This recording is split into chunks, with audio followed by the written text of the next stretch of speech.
Hello everyone. ये जो अपना सीरीज चल रहा था इंग्लिश ग्रामर का, इसका आज आई थिंक 14वां लेक्चर होने वाली है, 14th लेक्चर। और इसका पहले हम लोग कर चुके हैं 13 लेक्चर, जिसमें हम लोगों ने नाउन नाउन प्रोनाउन सारा पास्ट ऑफ स्पीच का बेसिक देख चुके हैं। प्रोनाउन का कुछ जो इसके पहले 6 प्रोनाउन हो चुका है उसका पूरा डिटेल एक्सप्लेनेशन सारा चीज़ कॉन्सेप्ट के साथ देखे। थोड़ा कहीं कहीं रूल देखे, रूल के पीछे के कारण देखे, किसका पीछे क्या कारण है, उस चीज़ को हम लोगों ने समझा। मीनिंग के थ्रू, ग्रामर के थ्रू सारा चीज़ हम लोग समझ लिए थे।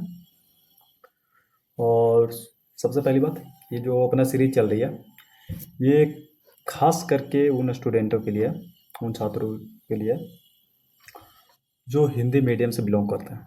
बिल्कुल हिंदी मीडियम से बिलोंग करते हैं। इसका पहले आप ग्रामर नहीं पढ़े, इसका पहले इंग्लिश पढ़े नहीं, उसके लिए तो आप लोग से एक बात कहनी है कि अगर आप डायरेक्ट इस लेक्चर से आ रहे हो ना, तो कोशिश करो आप पहला लेक्चर का पहले सेंटेंस आओ।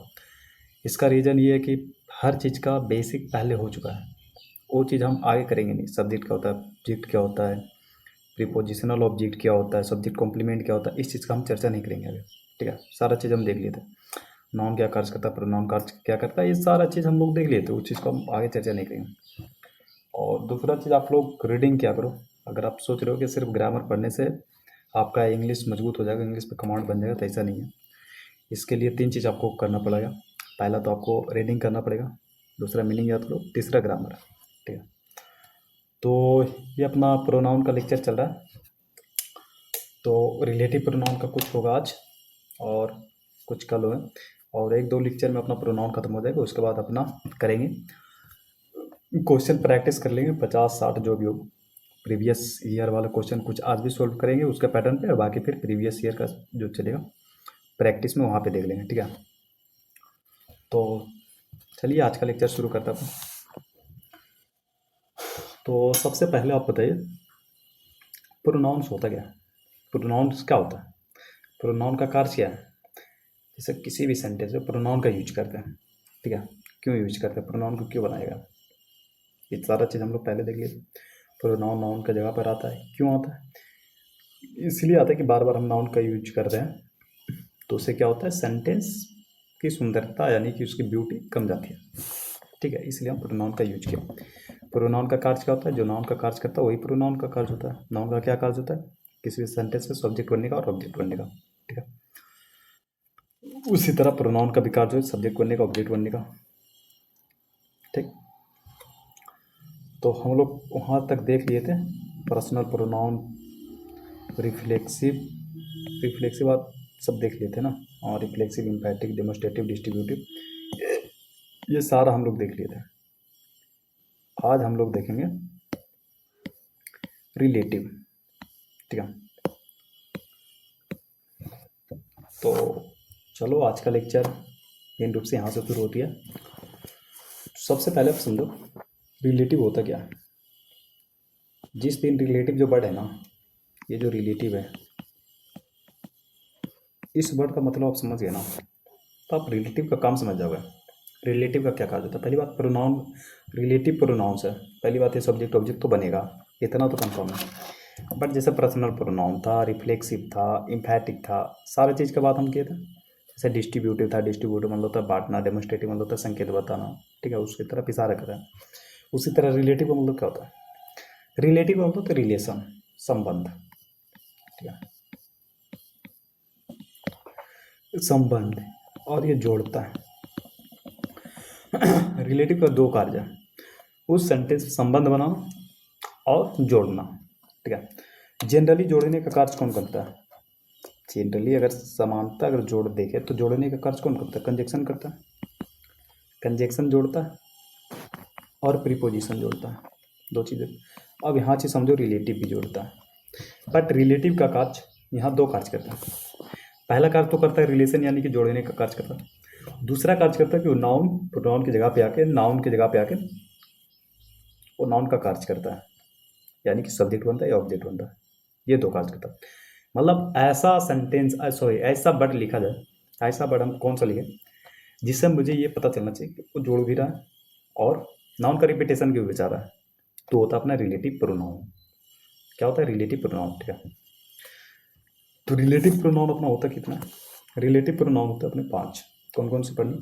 हु, हुम, विच, दैट और व्हाट। जब रिलेटिव प्रोनाउन में इस सब का हिंदी निकालेंगे तो इसका हिंदी क्या निकलेगा? जो, जिन्होंने,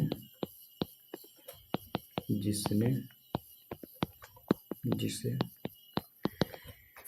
ठीक है, तो आप इसका हिंदी से समझो। जो, जैसे मेरा बात समझो। मैं एक लड़का को देखा, मैं एक लड़का को देखा जो जो तुम्हारा पर्स चोरी किया। तो जो मैंने एक लड़का को देखा, पहली सेंटेंस, जो तुम्हारा पर्स चोरी किया। तो ये जो लड़का है और ये मैं, दोनों क्या, सॉरी, ये जो है और जो लड़का है, क्या ये दोनों सेम ही है? जैसे सब समझो। मैं एक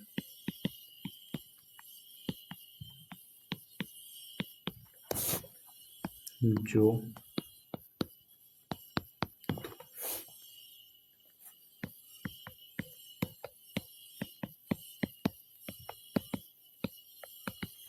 आप समझो यहाँ से, अब समझो। मैं एक लड़का को देखा जो तुम्हारा पर्स चोरी किया। ये जो है ना, ये जो वर्ड है जो, ये जो वर्ड है जो, ठीक है, ये जो वाक्य है, वाक्य हिंदी में क्या लिखते हो, वर्ड जो है, ये कौन है? ये जो यहाँ यूज किया गया जो, ये लड़के के बात हो रही है या मैं की बात हो रही है? किसका बात हो रही है? या चोरी का बात हो रही है या एक का बात हो रही है? ये जो किसका हो रहा है?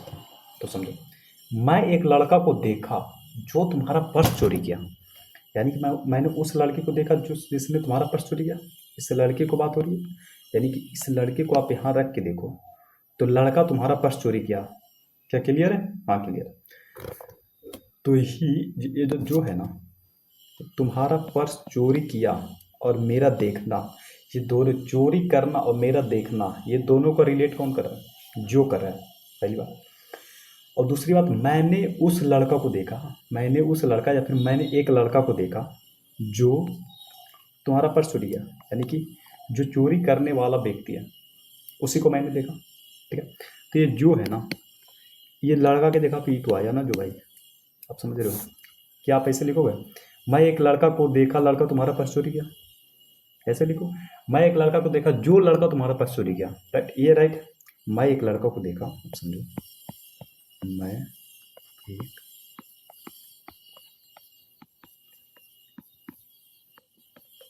लड़का को देखा जो लड़का तुम्हारा पर्स चोरी किया। ठीक है, समझो। मैं एक लड़का को देखा जो लड़का तुम्हारा पर्स चोरी किया। तो जो लड़का यहाँ पे भी आया, यहाँ पे भी आया, दो बार रिपीट हो रहा है। क्या ये सेंटेंस अच्छा लग रहा है पढ़ने में या ये सेंटेंस अच्छा लग रहा है? पहले ये बताओ। मैं एक लड़का को देखा जो लड़का तुम्हारा पर्स चोरी किया।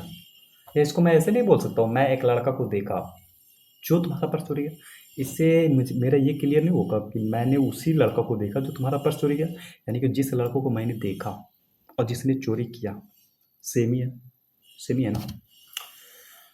तो ये जो आ रहा है ना, ये जो वर्ड है जो, ये जो आ रहा है वर्ड, यही होता है अपना रिलेटिव प्रोनाउन, जो रिलेशन बता रहा है। वो लड़का जिसने चोरी किया और जिसे मैंने देखा, दोनों सेम है।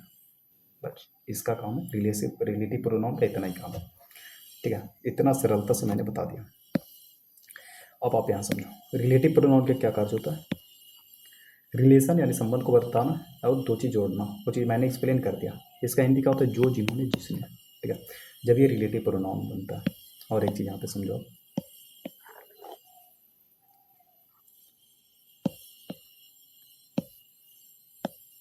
सॉरी, अब एक चीज़ यहाँ पे समझो, ये जो रिलेटिव, ये जो वर्ड है ना, who, home, beach, that, what, that को छोड़ के ये सारे वर्ड है, हु, हुम, बीच, व्हाट, ये दो तरह से कार्य करते हैं। एक रिलेटिव प्रोनाउन बनता है किसी भी सेंटेंस में, दूसरा बनता है इंटरोगेटिव। तो आपको एक कन्फ्यूजन आएगा, सर मुझे कैसे पता चलेगा कि यहाँ पे ये रिलेटिव बन रहा है, कहाँ पे इंट्रोगेटिव बन रहा है, कैसे समझेंगे? वर्ड सेम ही है, सब चीज़ सेम है, बोलते भी सब यहाँ भी हु बोलेंगे, वहाँ भी हु बोलेंगे, तो इसको कैसे पता चलेगा? जैसे हिंदी में तो मुझे पता चल रहा है ना, जो, जिन्होंने, जिसने, इसका हिंदी ये निकल रहा है तो मैं पकड़ रहा हूँ, बट इंग्लिश में मुझे कैसे पता चलेगा? तो पहली चीज़ आप समझो कि जो मैंने अभी चीज़ बताई कि इस चीज़ को आप हिंदी करके देखो, क्या उसका हिंदी, जो, जिन्होंने, जिसने, इनमें से कोई एक वर्ड नहीं मिल रहा है तो ठीक है, ठीक है, वहाँ से आप पकड़ सकते हो। दूसरा चीज़, ये जब रिलेटिव प्रोनाउन बने या इंट्रोगेटिव बने, दोनों में तो सब्जेक्टिव बनेगा। क्यों? क्योंकि प्रोनाउन है, सब्जेक्ट बनेगा या ऑब्जेक्ट बनेगा।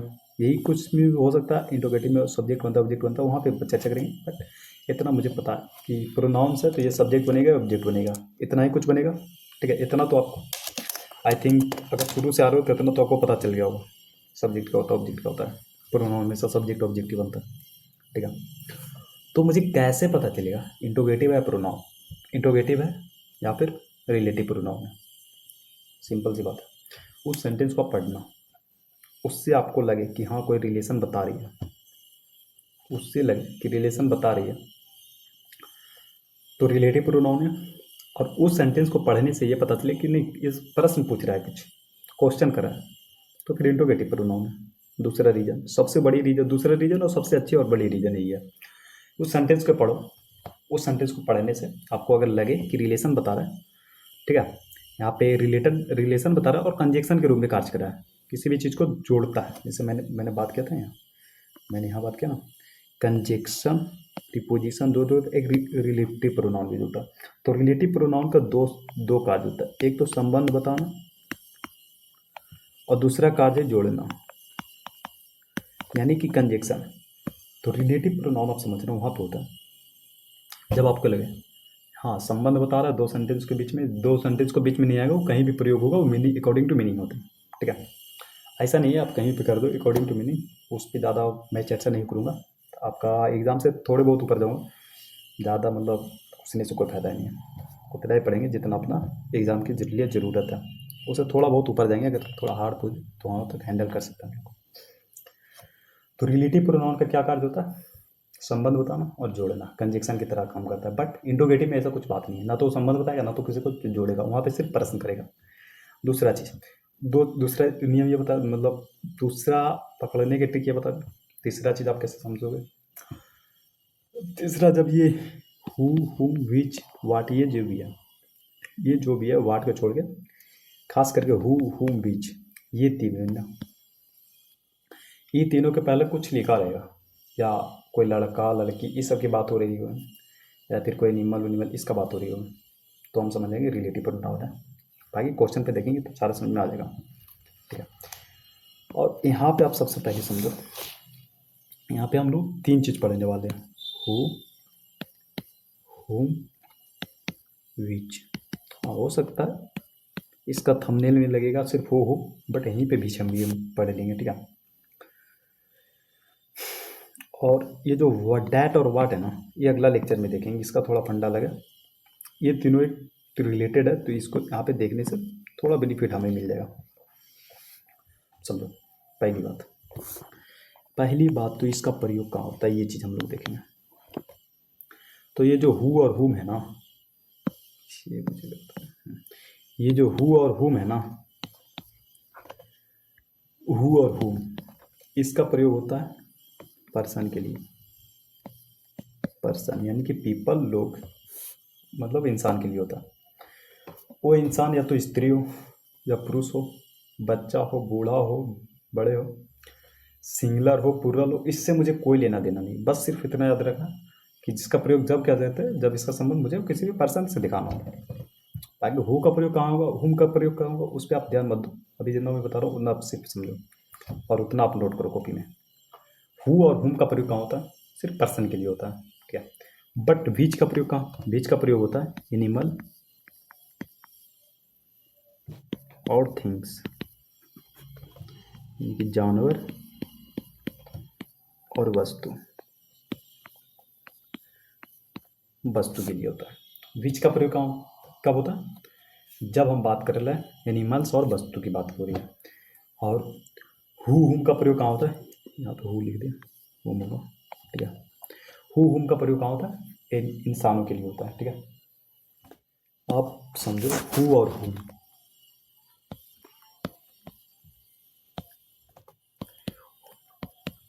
ये जो हु है ना ये सब्जेक्ट बनता है,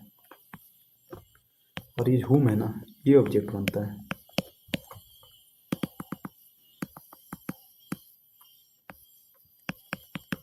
हुम क्या बनता है, ऑब्जेक्ट बनता है, ठीक है। अब इसे सोल्व करने में अगर रूल से चलोगे ना तो रूल में ऐसा मुझे लिखाया जाता है टीचरों के अनुसार कि हु का प्रयोग सब्जेक्ट के लिए किया जाता है, हुम का प्रयोग ऑब्जेक्ट के लिए किया जाता है। बट जब क्वेश्चन आप सोल्व करने जाओगे तो आपका सारा कॉन्सेप्ट प्रोपगेंडा एक निकल के आएगा जिसका कोई तुक नहीं है। रूल आपको तुरंत कंफ्यूजन में डालेगा, ठीक। तो आप सिर्फ यहाँ पे आप इतना याद रखो, हु हु का प्रयोग सब्जेक्ट के रूप में किया जाता है, हुम का प्रयोग ऑब्जेक्ट के रूप में किया जाता है। यानी कि हु हमेशा सब्जेक्टिव केस होता है, हुम हमेशा ऑब्जेक्टिव केस होता है। अगर कोई पूछ दे हो का सब्जेक्टिव ऑब्जेक्टिव केस क्या है तो बता दो हुम, ठीक है। याद रखना, जैसे कि आई क्या है, आई हो गया अपना सब्जेक्टिव केस, इसका ऑब्जेक्टिव केस क्या होता है, मी, ठीक है। उसी तरह हु जो है ना, जो हु है ये हमेशा सब्जेक्ट की तरह से काम करता है, और हुम जो है ना ये हमेशा ऑब्जेक्ट की तरह से कार्य करता है, ठीक। इतना याद हो गया। वट ये जो विच है ना,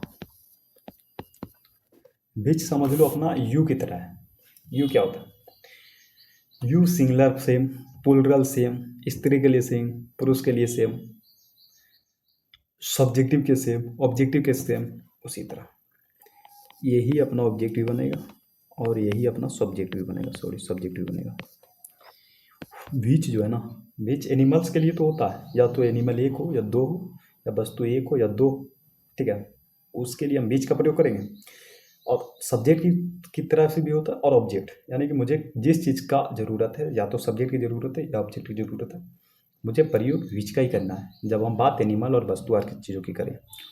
बट अगर बात हम इंसानों की करेंगे, बात हम इंसानों की करें, उससे कोई मतलब नहीं है बच्चा है, बूढ़ी है, स्त्री है, पुरुष है, कुछ कोई मतलब नहीं, बस बात इंसानों से हो रही है, एक हो या एक से अधिक हो, मुझसे कोई मतलब नहीं। लेकिन वहाँ पे अगर सब्जेक्ट की ज़रूरत है, सब्जेक्ट की ज़रूरत है तो हो का प्रयोग करेंगे, बट ऑब्जेक्ट की ज़रूरत है तो होम का प्रयोग करेंगे, ऑब्जेक्ट की ज़रूरत है तो होम का प्रयोग करेंगे, ठीक है। यही चीज़ आप यहाँ पे समझो, हु, हुम, विच, ये सब आप देख लिए, ठीक है। हु का प्रयोग क्या होता है, पीपल, पीपल मतलब लोग। हुम का भी प्रयोग होता है पीपल, बट विच का प्रयोग होता है थिंग्स और एनिमल्स, वस्तु और जानवरों के लिए होता है, ठीक है। हु का प्रयोग कहाँ होता है, सब्जेक्ट में करते हैं जब हमें लगे सब्जेक्ट की जरूरत है, सब्जेक्ट को यानी कि जिसके लिए हम कर रहे हैं वो उस काम को कर रहा है, करने वाला है, डूइंग द एक्शन मतलब काम करने वाला, तो हु का प्रयोग करेंगे। हुम का प्रयोग पीपल के लिए तो करेंगे, बट ऑब्जेक्ट के रूप में क्यों करेंगे। जब आप सेंटेंस को पढ़ने से लगेगा कि नहीं मुझे ऑब्जेक्ट की ज़रूरत है, यहाँ पे सब्जेक्ट की ज़रूरत नहीं है, जिस इंसान के करे वो अगला सेंटेंस में काम, उस पर काम किया जा रहा है, ना कि वो खुद काम कर रहे हैं, तो वहाँ पे क्या होगा, रिसीविंग द एक्शन, उस पर काम किया जा रहा है, तो वहाँ पे होम का प्रयोग होगा। वट, विच का फंडा क्या, थिंग्स और एनिमल सेम है, सब्जेक्ट और ऑब्जेक्ट के रूप में करते हैं। तो ये चीज़ अपना नोटबुक में नोट कर लो। अब जितना चीज़ हम लोग पीछे देखें, 8 क्वेश्चन मैं खुद पूरा बढ़िया से एक्सप्लेन करूँगा, बाकी आगे के 5 ये जो आपके एग्जाम पैटर्न पे है, ये जो है ना, ये जो सर आगे के, सॉरी 5 4 नहीं 5 है, तो ये आगे के जो 5 है ये आपको खुद करनी है। तो पहले आप ध्यान से समझो, इत्मीनान से, ऐसे समझो कि आप वीडियो रोक के अपना डायरी पे नोट करो सारा क्वेश्चन, उसके बाद मैं जो करवाता हूँ वो अपना डायरी पे भी लिखो और समझो उस चीज़, ठीक है। तो आप पहले सेंटेंस का हिंदी निकालो, सबका मीनिंग निकालो, इसका भी, इसका भी, इसका भी, इसका भी, सबको निकालो, उसके बाद सबको तोड़ो।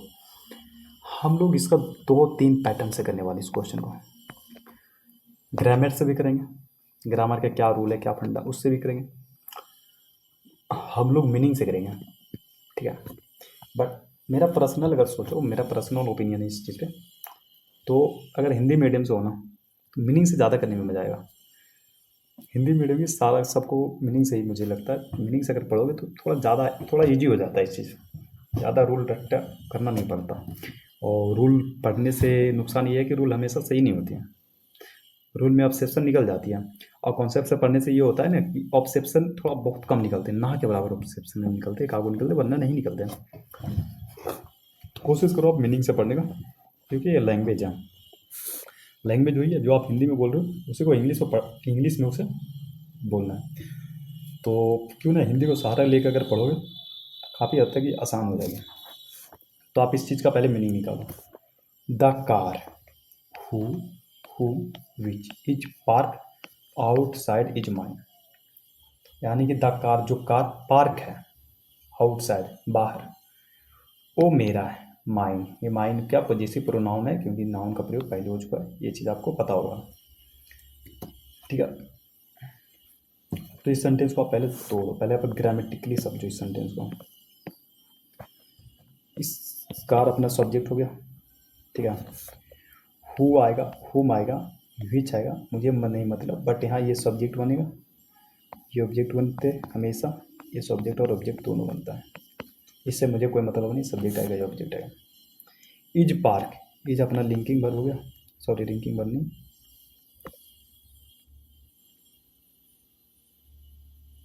ये सेंटेंस, ये मेन वर्ब हो गया, अपना हेल्पिंग वर्ब हो गया, इज के साथ पार्ट है, इस चीज़ पे ज़्यादा ध्यान मत दो। आउटसाइड क्या हो गया, एडवर्ब हो गया, एडवर्ब ऑफ प्लेस। इज क्या है, इज भी अपना वर्ब हो गया, पॉजेसिव प्रोनाउन हो गया, जो कि ऑब्जेक्ट की तरह से काम कर रही है, ठीक है, इतना आप समझ गए। अब मैं जो चीज़ यहाँ पे ध्यान बता रहा हूँ उस चीज़ पे आप पहले ध्यान दो, उसके बाद दूसरी चीज़ों के बारे में आप सोचो। The car who beach is park in outside, जो पार्क है आउटसाइड वो मेरा है, ठीक है। ये इज क्यों आया, V2 या V3 पार्क से साथ इज क्यों आता है, अगर जिसका मतलब थोड़ा मोटा ग्रामर पढ़ रहे हो, मुझे आपको हो सकता है आपको कन्फ्यूजन होगा, चाहे हो सकता है आपको लगे गलत बता रहे, इज के साथ पार्क नहीं आ सकता, तो उनको मैं बता देना चाहता हूँ, ये जो सेंटेंस है ना पैसे में लिखा हुआ है, ठीक है। तो पैसे में ये चीज़ पॉसिबल है, तो जब मैं पैसे पढ़ूंगा तो उसमें एक्सप्लेन करूँगा, वो चीज़ मैं ज़्यादा एक्सप्लेन नहीं करूँगा, यहाँ पे नहीं करूँगा। बट यहाँ पे ये मत समझो कि ईच के साथ पार्ट जो है वो गलत है, नहीं, बिल्कुल राइट है, कोई गलत नहीं है इसमें, ठीक है। उस पर ज़्यादा ध्यान, इसीलिए मैं बोलता हूँ उस पर ध्यान मत दो, जो मैं पढ़ा रहा हूँ उस पर आप ध्यान दो सिर्फ। तो पहली बात समझो, ये जो कार है ना, कार क्या है, कोई इंसान है क्या, क्या कार कोई इंसान हो सकता है, नहीं। हु का प्रयोग किसके लिए कर सकते हैं, इंसान के लिए। हुम का प्रयोग इंसान के लिए जब किया जाता है, तो यहाँ पे विच आएगा, राइट। अब आप समझो ये विच सब्जेक्ट है ऑब्जेक्ट है, ये चीज़ समझो।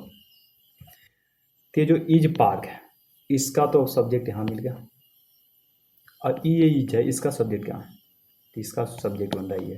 तो ये जो विच है ना, यहाँ पे सब्जेक्ट के रूप में काम कर रहा है। बट ज़्यादा इस सब चीज़ों का ध्यान मत दो, इतना डिटेल में आपको पूछेगा नहीं, हो सकता है, मुझे लग रहा है कि आपको कन्फ्यूजन होगा, तो थोड़ा आपको माथा ठनकेगा, इसमें आपको कोई गलती नहीं है, थोड़ा हिंदी मीडियम से लगेगा जोर।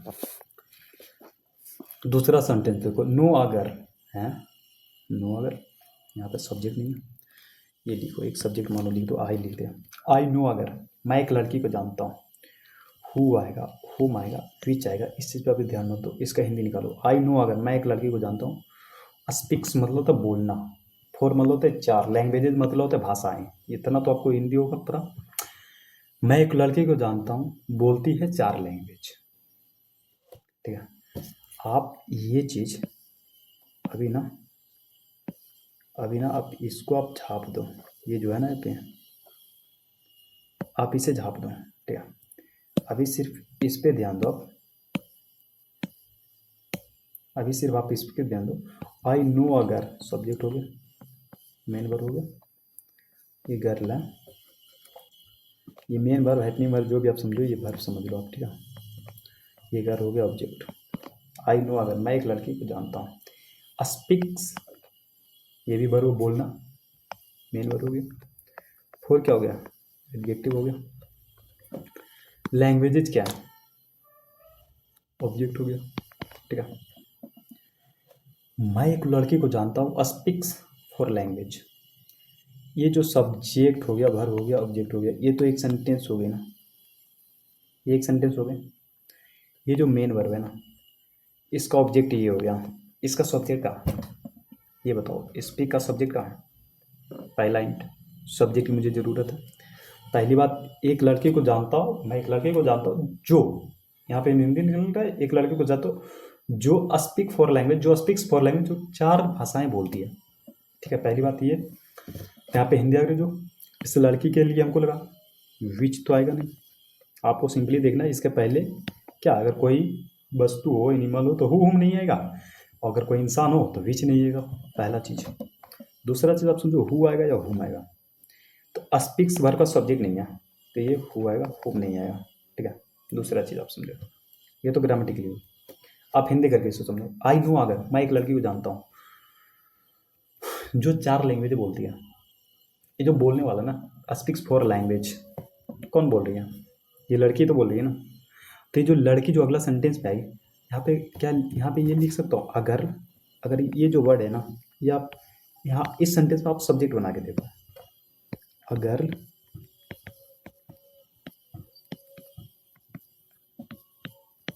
फॉर लैंग्वेज,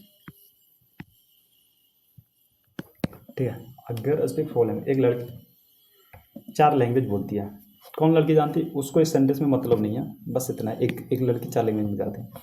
सब्जेक्ट हो गया, ऑब्जेक्ट हो, सब्जेक्ट हो गया, वर्ब हो गया, ये अपना ऑब्जेक्ट हो गया। ठीक है, सही है। अगर इस सेंटेंस में यहाँ पे अगर इसका स्पीक वर्ब का सब्जेक्ट बना रहा है, तो ये सेंटेंस सही लग रहा है, यानी कि ये जो गर्ल है ना, इस स्पीक वर्ब का सब्जेक्ट बैठ रहा है, बट ये जो गर्ल है या गर्ल है, इसको हम ऑब्जेक्ट बना के देखें, ऑब्जेक्ट बनाने यानी कि ये जो स्पीक्स है उसके बाद लगा के देखो, स्पीक्स गर्ल बोलती है, आप लड़की को बोलती है, नहीं ना, यहाँ पे नहीं हो रहा है, तो यहाँ पे क्या आएगा, हु आएगा। ठीक है, देखो मुझे पता है आपका थोड़ा दिमाग इधर से उधर हो रहा है, क्या चल रहा है नहीं चल रहा है, हो सकता है ऐसा लगेगा, बट मैं जो बोला हूँ, जो पढ़ा है ना इसके पहले, ये जो इसी लिटरेचर में शुरू से, आप वहाँ से शुरू से फिर देखना अगर नहीं समझ में आ रहा तो। ठीक है, तीसरा सेंटेंस आप समझो, तीसरा sentence, I met a doctor, मैं एक डॉक्टर को जानता हूँ, जो, जिन्होंने, जिसने, इसका हिंदी हो गया, जिन्होंने, जो, जिन्होंने, जिसने, इसमें से कोई एक हिंदी होगा। वर्क्स एट द क्लिनिक, पहली बात प्रीपोज, पहली बात ग्रामेटिकली देखो, सब्जेक्ट हो गया, मेट मतलब मिलना, मेन वर्ब हो गया, ये ऑब्जेक्ट हो गया, क्लियर। ये वर्क हो गया मेन वर्ब, प्रीपोजिशन हो गया, ये हो गया प्रीपोजिशनल ऑब्जेक्ट। दूसरा चीज आप लिख दे, पहले चीज समझो, ये जो वर्क्स है ना, इसका सब्जेक्ट का है, आपको पता होगा हर हर वर्ब का ऑब्जेक्ट जरूरत नहीं है, हर वर्ब का ऑब्जेक्ट जरूरत नहीं है, मतलब कुछ कुछ वर्ब में ऐसे आते हैं जो ट्रांजिटिव होते हैं, ट्रांजिटिव क्या होता है, इंट्रांजिटिव होता है, इस चीज़ का मैं चर्चा नहीं करूँगा आपके पास, क्योंकि इसके बाद इसका ज़रूरत नहीं है। ठीक है, आपके यहाँ तो वर्क्स, सॉरी, हर वर्ब की, अब वर्ब ऑब्जेक्ट आए ना आए इसका जरूरी नहीं है, बट हर वर्ब का सब्जेक्ट होना जरूरी है। तो अब समझो, मेट वर्ब का ना, ये जो मेट वर्ब है इसका सब्जेक्ट हो गया आई, ये जो वर्क्स है, काम करना, करना, इसका सब्जेक्ट होता है। पहली बात आप समझो, डॉक्टर है, डॉक्टर कोई इंसान हो सकती है, विच तो होगा नहीं, और ये जो वर्क्स है इसको हमको सब्जेक्ट चाहिए ना कि ऑब्जेक्ट, तो हु आएगा ना कि हु। अब मुझे, अब ये हु का यूज कर दे, फिर भी मुझे कुछ डाउट हो रहा है यार, हो सकता है गलत हो सकता है, तो आप एक समझो, ये हु है ना, एक किसके लिए यूज किया, डॉक्टर्स के लिए यूज किया, डॉक्टर के लिए, ये डॉक्टर को हु की जगह लगा के देखो, doctor works at the clinic, doctor clinic में काम कर, हाँ सही बात है, ये सही बात नहीं है कि डॉक्टर क्लिनिक में ही काम करता है, ये नहीं, डॉक्टर काम कर रहा है, ये सही बात है कि डॉक्टर सब्जेक्ट बन रहा है, हाँ ये सही है। यहाँ पे आपका, यहाँ पे आपके नॉलेज टेस्ट नहीं हो रहा है, क्या आपको ये पता है कि नहीं डॉक्टर कहाँ काम करता है, डॉक्टर स्कूल में काम करता है, डॉक्टर क्लिनिक में काम करता है? ये नहीं यहाँ पे देखना है, यहाँ पे ये देखना है करने वाला क्या डॉक्टर है या डॉक्टर पे कार्य किया जा रहा है। तो इससे मुझे पता चल रहा है करने वाला डॉक्टर है, तो हुआ है। जैसे यहाँ पे देखा ना, कार, कार को पार्क किया जा रहा है, ना कि कार खुद पार्क हो रहा है, इसलिए यहाँ ईच के बाद भी3 आ गया। समझ रहे हो? पैसिव है, जब एक्टिव पैसिव वॉइस पढ़ेंगे तो तब वो चीज़ समझेंगे, अभी सिर्फ इतना ही समझो।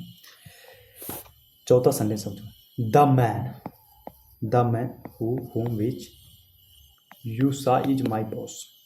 आप इसे समझो।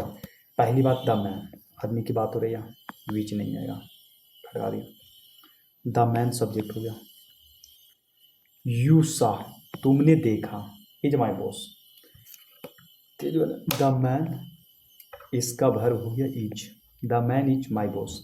जैसे आप समझो, यहाँ पे आप इतना दूर से अगर मैं रिलेशन बना दूँ तो आपको हो सकता है थोड़ी सी दिक्कतें हो जाएंगी, बट आप समझो, वो सी बात समझो। ये जो द मैन है ना, इसका वर्ब आप देखो कहाँ पे, द मैन सा, the man is my boss, वो मैं आदमी मेरा बॉस है। कौन आदमी तुम्हारा बॉस हुआ है? यू सा, जिसे तुम देखा, इसका हिंदी निकल रहा है, द मैन हो, आदमी जो यू देखा, नहीं, जिसे तुम देखा, हाँ ये हो सकती है, आदमी जिसे तुम देखा वह मेरा बॉस है, इसका हिंदी ये हो गया।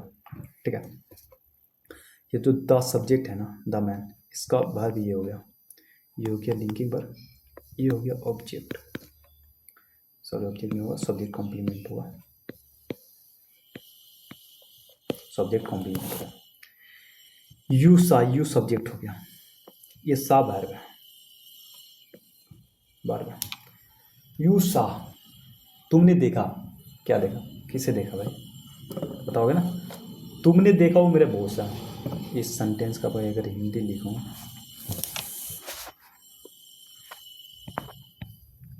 वह, सॉरी नजर नहीं आएगा, वह आदमी जो जो तुम्हें देखा या जिसे तुम देखा, देखो आंसर, ये जो सा है ना, सा वर्ब की सब्जेक्ट मिल चुकी है, जब मैं ग्रामेटिकली समझाऊं तो यहाँ पे समझ जाना। वह आदमी जिसे तुम देखा, जिसे तुम देखा, वह मेरा बॉस है।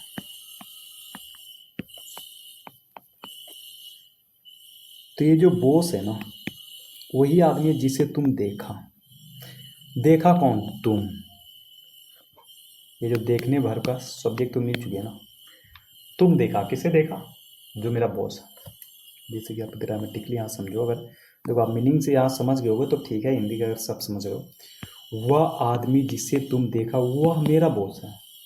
अगर इससे पढ़ के आपको लग रहा है कि ऑब्जेक्ट की जरूरत है तो सही है, वरना आप ग्रामेटिकली समझो, जैसे मैं समझाता हूँ। यहाँ वर्क्स है ना, इसका सब्जेक्ट नहीं मिल रहा था, हालांकि इसका ऑब्जेक्ट भी नहीं मिल रहा था, पर ऑब्जेक्ट हर वर्ब का ऑब्जेक्ट होना ना होना जरूरी नहीं है, बट सब्जेक्ट होना जरूरी है, मैं सब्जेक्ट लगा दिया। स्पीक्स फॉर लैंग्वेज बोलता है, इसका ऑब्जेक्ट यहाँ मिल गया, इसका सब्जेक्ट नहीं मिला, तो द गर्ल सब्जेक्ट बनेगा यहाँ पे, वो आ गया। बट यार समझो, ये सा है ना, इसका सब्जेक्ट तो मिल गया यू, यू सा, तुमने देखा, किसे देखा, जो ऑब्जेक्ट चाहिए। द मैन, जिसे तुमने देखा, आदमी जिसे तुमने देखा वो मेरा बॉस है। तो यहाँ पे मुझे चाहिए था ऑब्जेक्ट, ना कि सब्जेक्ट, यहाँ पे आएगा हो। अब देखो, जनरली अगर कॉन्सेप्ट से सॉरी अगर रूल से आप समझोगे ना, तो आपके पास गलती क्या कहाँ करते हैं स्टूडेंट्स, आप इसका स्क्रीनशॉट ले लेना, बाकी आप नोट्स बना लेना कहाँ पे करते हैं। अगर रूल से पढ़ोगे अब डायरेक्ट यहाँ पे ये करते हैं, आई सब्जेक्ट हो गया, नो वर्ब हो गया, ये ऑब्जेक्ट हो गया, ये ऑब्जेक्ट बोलते हैं ना, ऑब्जेक्ट की तरह, ऑब्जेक्ट के लिए काम करता है, रूल में लिखेगा, ये ऑब्जेक्ट की जगह पे आता है, ये ऑब्जेक्ट आ गया। आपको लगेगा द गर्ल ऑब्जेक्ट बन रही है, इसके लिए मुझे प्रयोग करना है, यहाँ पे आप होम लगा दोगे, बट क्या ये सही है? मुझे तो चाहिए भाई स्पीक वर्ब का सब्जेक्ट चाहिए था, आप ऑब्जेक्ट दे दिए, ऑब्जेक्ट तो मुझे ऑलरेडी मिल चुकी है, तो ये होगा हु। क्यों होगा? आई नो, अगर मैं एक लड़के को जानता हूँ जो स्पीक, जो बोलती है 4 लैंग्वेज है, जो 4 भाषाएं बोलती है, मैं उस लड़के को जानता हूँ। तो जो बोलने वाले बोलने का कार्य हो रहा है, उसके लिए सब्जेक्ट मुझे चाहिए, ठीक है। और रूल से पढ़ोगे, सब्जेक्ट आपके चलाओगे, इसलिए मैं कहता हूँ हिंदी करके पढ़ो। लैंग्वेज है, रूल वाला चीज़ नहीं है, ठीक है। ये सेंटेंस हो गई। तो आप ये 4 खुद करके दिखाओ, बाकी फिर आगे 5 है, फिर पता चल जाएगा एग्जाम की पैटर्न क्या होती है। द रिवर, पहली बात तो समझो, रिवर की बात हो रही है, हु तो आएगा नहीं, ठीक है। The river flow through the city, the river जो बहती है सिटी के पास है या सिटी से, इज क्लीन यानी कि पूरा साफ है, ठीक है। तो रिवर की बात हो रही है, रिवर जो बहती है, विच यहाँ रिलेटिव प्रोनाउन हो गया, विच रिलेटिव प्रोनाउन हो गया, ठीक है। यह आएगा हु नहीं है। The song who which they played is my favourite, इसका हिंदी ये हुआ, वह गाना जिससे उसने बजाया या फिर जो उसने बजाया, उन लोगों ने बजाया, दे प्लेड, उन लोगों ने बजाया, इज माई फेवरेट, वो मेरा फेवरेट है। बस आप समझो, आप कहीं दूर अकेला पढ़ रहे हो, ठीक है, आप अपने दोस्त सर पढ़ रहे हो और बगल में कोई पार्टी उठी हो रही है, वहाँ पे कोई गाना बजा दी, भोजपुरी हिंदी इंग्लिश कुछ भी बजा दे, तब बोल रहे हो अपने दोस्तों से, कुछ तो बोल रहे हो, वो गाना जो उन लोगों ने बजाया ना, जो उन लोगों ने गाना बजाया, वह तो मेरा फेवरेट है, वह मेरा फेवरेट है। आप इस चीज़ बात करो। तो बात हो रही गाना की, गाना वह जो उसने बजाया, जो मतलब क्या, गाना जो गाना उसने बजाया, ठीक है, वह मेरे फेवरेट है। तो यहाँ गाना के लिए लगाना था, विच आएगा, तुम नहीं आएगा, क्या समझो।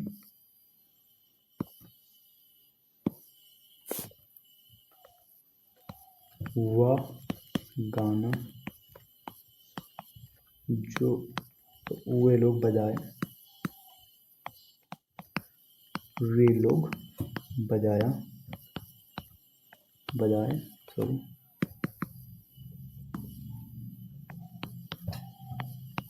हुआ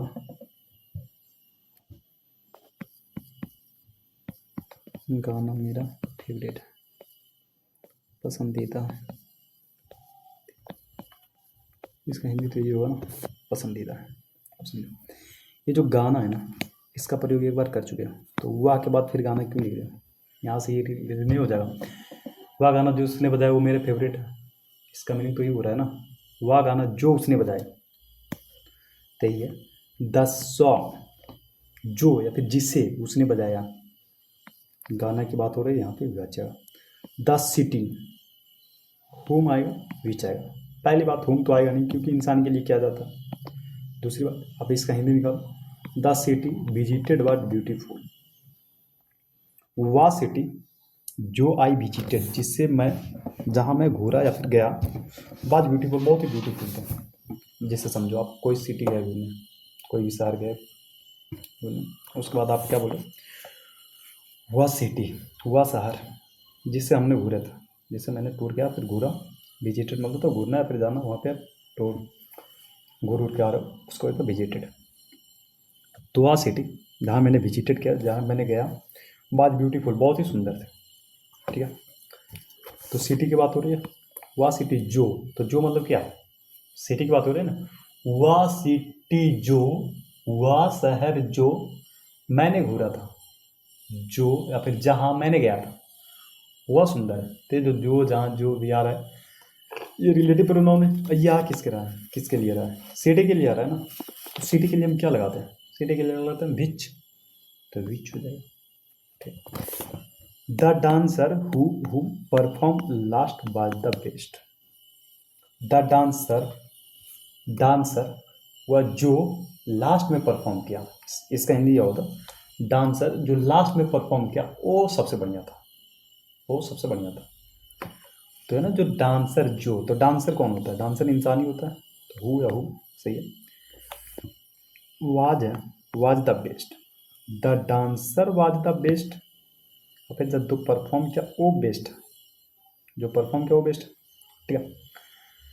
तो आप समझो, डांसर परफॉर्म्ड, क्या, इसका तो भर मिल गया, एक बार भी यहाँ आ रहा है, एक बार भी यहाँ आ रहा है।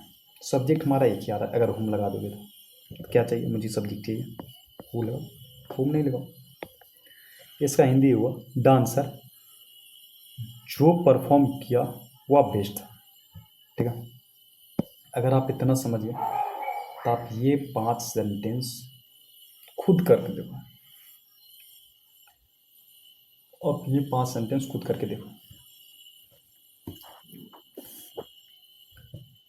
The man stole my passes, बाज arrested by the police.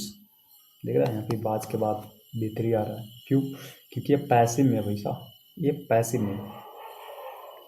The man stole my passage, passage मतलब होता है जो टिकट उकट होते हैं ना, जो जैसे किसी चीज़ का पास मिल जाता है तो उसे कहते हैं पासेस, जहाँ पे आपको एंट्री हो चुकी है। जैसे आप कोई शो हो रही है ना, तो वहाँ पे पास लेना पड़ता है, वरना आपको गेट पे एंट्री नहीं करनी देती है, तो उस चीज़ को बोलते हैं पासेज। ठीक है, जैसे आप क्रिकेट मैच देखने गए या फिर कोई भी हॉल उल गए तो पास होती है। तो द मैन, आदमी, स्टॉल माई पासेस, आदमी स्टॉल माई पासेस, आदमी ने पर्स चुराया। और was arrested by the police, preposition ही हो गया, प्रीपोजिशनल ऑब्जेक्ट। हाँ, यहाँ पे कन्फ्यूजन आएगा।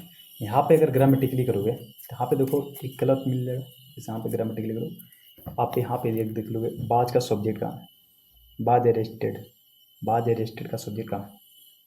तो ये पैसिव में है, तो यहाँ पे हो सकता है आपको कुछ समझ में नहीं आएगा, मैं बताऊँगा तो कुछ समझ में नहीं आएगा। ठीक है, कुछ क्या, कुछ समझ में नहीं आएगा अगर एक्टिव पैसिव वॉइस नहीं पड़ेगा, तो इसका चर्चा मैं यहाँ नहीं दूँ। आप यहाँ पे सिर्फ समझें, ये जो द मैन है ना, द मैन अरेस्ट हो चुका है, the man was arrested by the police. जो है कौन आदमी अरेस्ट हो चुका है, जो तुम्हारा पास चुराया था। इस सेंटेंस का ये मतलब हुआ आदमी जो तुम्हारा पास चुराया था उसे अरेस्ट किया गया पुलिस के द्वारा। ठीक है, उसे अरेस्ट किया गया पुलिस के द्वारा, तो ये हो गया the man was arrested by the police, आदमी को अरेस्ट किया गया पुलिस के द्वारा। कौन से आदमी को पुलिस के द्वारा अरेस्ट किया गया, जो तुम्हारा पास चुराया था। यानी कि जो चुराना, जो कार चुरा है, क्या वो आदमी खुद चोरी हो गया या वो आदमी कुछ चोरी कर रहा है, चोरी कर रहा है, क्या चोरी कर रहा है, पास। तो क्या आएगा, हु आएगा। और विच क्यों नहीं आएगा, हु क्यों नहीं आएगा, हुज क्यों नहीं आएगा। देखो हुज भी अपना रिलेटिव प्रोनाउन है। ठीक है, वहाँ पे मैंने बात बताया हुज भी अपना रिलेटिव प्रोनाउन, बट मुझे जहाँ पे जैसा ज़रूरत हो मैं उस हिसाब से पढ़ाऊँगा, मैं उस हिसाब से चलूँगा। आप इस चीज़ पे ज़्यादा ध्यान मत दो, कब आगे आएगा कब पीछे आएगा। जहाँ भी मैंने जिसे शिफ्ट किया अच्छी जगह शिफ्ट किया, हु आएगा, हुम, ये सब नहीं आएगा। क्यों नहीं आएगा, विच का प्रयोग कहाँ करते हैं, विच का प्रयोग जब करते हैं जब किसी एनिमल थिंग वस्तु चीज़ों की बात कर रही हो, बट यहाँ इंसान की बात हो रही है। The man who stole my passage, आदमी जो मेरा पासेज चुराया था, was arrested by the police, उसे पुलिस के द्वारा अरेस्ट किया गया। पूरा हिंदी इसका ही होगा, तो हु आएगा, विच, हुम क्यों नहीं आएगा, क्योंकि जो आदमी है ना, ये चोरी नहीं हुआ, आदमी चोरी नहीं हुआ, आदमी ने चोरी किया। तो यानी कि सब्जेक्ट है, कार्य करने वाला है, तो सब्जेक्ट का प्रयोग है। अब इस चीज को समझ, this book, this is the book, this is the book, यह बुक है जिस आई बाउट, ये जो आई सब्जेक्ट हो गया, बाउट वर्ब हो गया, फ्रॉम द एक्सिबिटेशन स्टडी, एक्सिबिटेशन जो मैंने खरीदा, कल ही खरीदा, यानी कि बीता हुआ कल। ठीक है, दिस इज द बुक, तो ये जो बुक है ना, ये बुक किसी चीज़ को खरीद रहा है या इस बुक को खरीदा जा रहा है। आप इस सेंटेंस को, इस सेंटेंस पढ़ के मुझे ये बताओ, ये बुक, ये बुक किसी को खरीद रहा है या ये बुक को, जो बुक है इसको, इसे खरीदा जा रहा है, इसे खरीदा जा रहा है। ये बुक तो खरीद नहीं सकता ना, पहली बात सब्जेक्ट के रूप में काम करेगा। यहाँ पे चाहिए मुझे सब्जेक्ट, और इसके लिए चाहिए रिलेटिव प्रोनाउन। रिलेटिव प्रोनाउन क्यों चाहिए, कि एक सेंटेंस है, दिस इज द बुक, एक सेंटेंस हो गया। I bought from the exhibition study, जिसे मैंने एक्सहिबिटेशन से खरीदा है कल। ठीक है, अब यहाँ भीच आएगा, हुम आएगा, हु जाएगा, क्या आएगा। पहली बात हुज का यहाँ पे ध्यान मत दो, इसका मैंने अभी चर्चा नहीं किया, ये सिलेक्शन को दर्शाता है।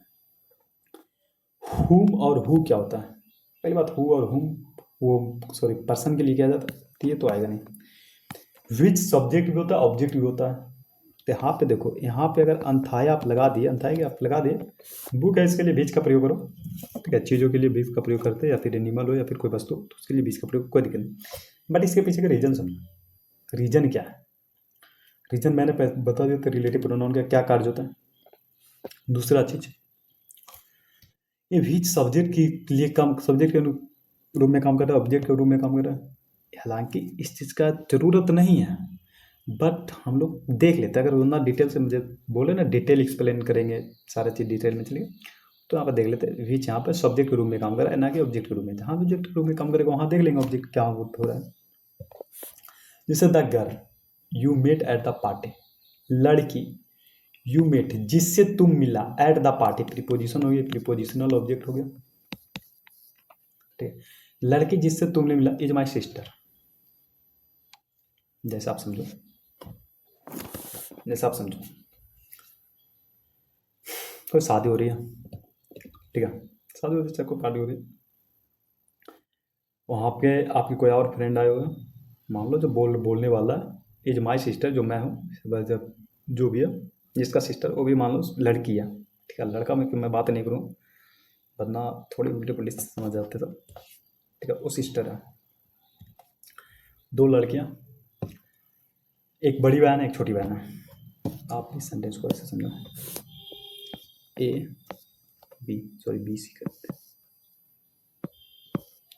बी सी, या ये बड़ी बहन होगी, ये छोटी बहन होगी,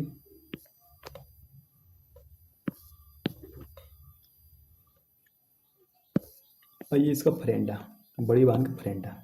ठीक है,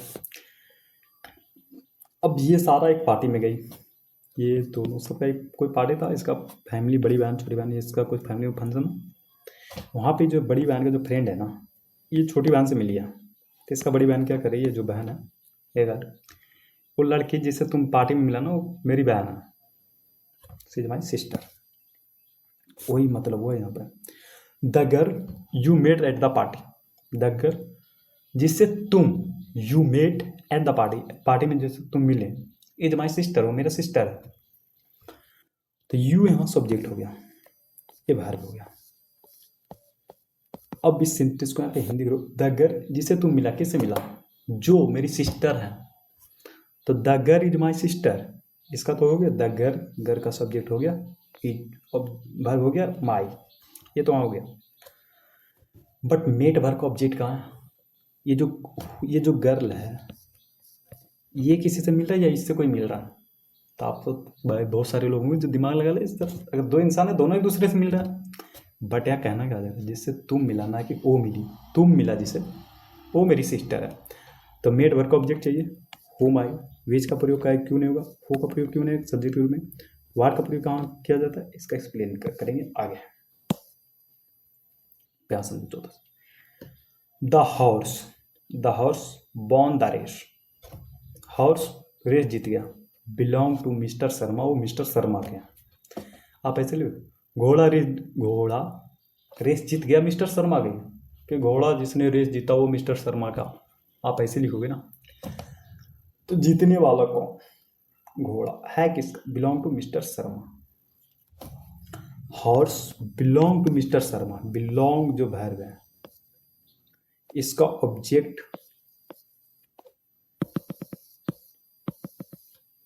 इसका ऑब्जेक्ट कहाँ है, इसका ऑब्जेक्ट तो ये मिल गया, सब्जेक्ट तो मिल गया। The horse belong to mister Sharma, यानी कि जो हॉर्स है, घोड़ा है, ये बिलोंग करता है मिस्टर शर्मा से, यानी मिस्टर शर्मा के हैं। बॉन द रेस, रेस किसने जीता, या रेस को घोड़े ने जीत लिया, रेस को घोड़े ने जीत लिया ना, तो सब्जेक्ट चाहिए। पहली बात, यहाँ पे सब्जेक्ट ऑब्जेक्ट कोई भी हो, विच का ही प्रयोग हुआ, ये सबका तो होगा नहीं, लेकिन यहाँ जो विच है ना, वो सब्जेक्ट के रूप में कार्य करिए। हु और हुम क्यों नहीं होगा, क्योंकि इंसानों के लिए हो रहा है, यहाँ पे बात हो रही घोड़ों की, तो नहीं होगा।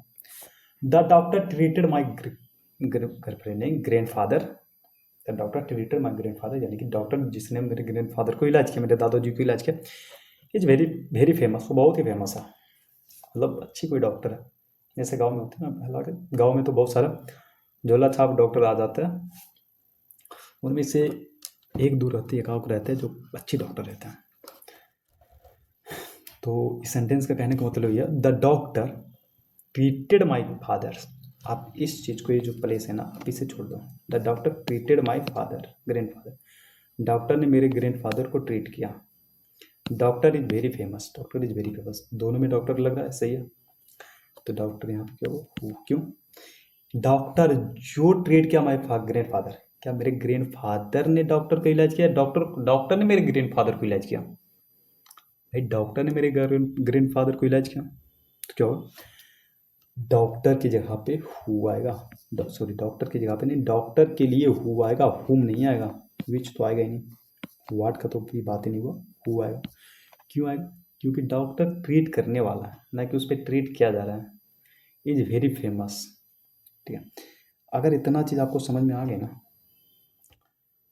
तो सही है। नहीं समझ में आया तो दोबारा लेक्चर देखो, ये लेक्चर दोबारा देखो, उसके बाद नोट्स बनाओ, फिर प्रैक्टिस करेंगे, वहाँ पे भी समझ देखेंगे। बट आप यकीन मानो कि इस लेवल की आपका क्वेश्चन आएगा नहीं, बहुत ही सिंपल सिंपल आती है, वो चीज़ देख लीजिए। और बाकी हम सोच रहे हैं प्रोनाउन ख़त्म हो जाए, उसके बाद इसका प्रैक्टिस करने के बाद एक चैप्टर कर लेंगे, माई एक्सपेरिमेंट विद ट्रूथ। पहला लेसन करेंगे रेनबो पार्ट 2 का, ठीक है, गांधी जी के बारे में।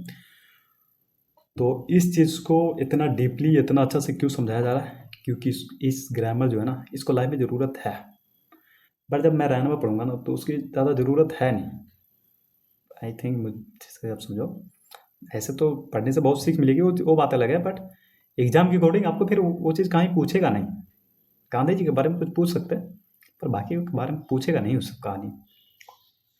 तो उस चीज़ को सोच रहे पूरा कंसाइज वे, यानी कि पूरा छोटे से छोटे फॉर्म में मिलाऊंगा, जिससे पूरी सारा चीज़, सारा कहानी में बता दूंगा। मतलब ज़रूरत नहीं है सारा किताब को आपके सामने बोर्ड पे रीड करने का, उसके बाद उसका हिंदी निकालने का, नहीं, कोई ज़रूरत नहीं है। वो चीज़ मैं खुद सारा चीज़ करके आऊँगा, मैं क्या क्या बताऊँगा, क्या क्या पूछ रहा है, उसके अकॉर्डिंग चलेंगे, बेमतलब की चीज़ें मैं नहीं करूँगा। ठीक है, तो 1 से 2 वीडियो में वो चीज़ खत्म करते हैं, यानी कि 3 वीडियो में उसका प्रैक्टिस सब्जेक्टिव ऑब्जेक्टिव क्वेश्चन सारा कर लेंगे, माई एक्सपेरिमेंट विथ ट्रुथ। तो thank you so much watching this video, और अगर अच्छा लगा तो लाइक करो, कमेंट करो और सब्सक्राइब करो। ठीक है, थैंक यू सो मच।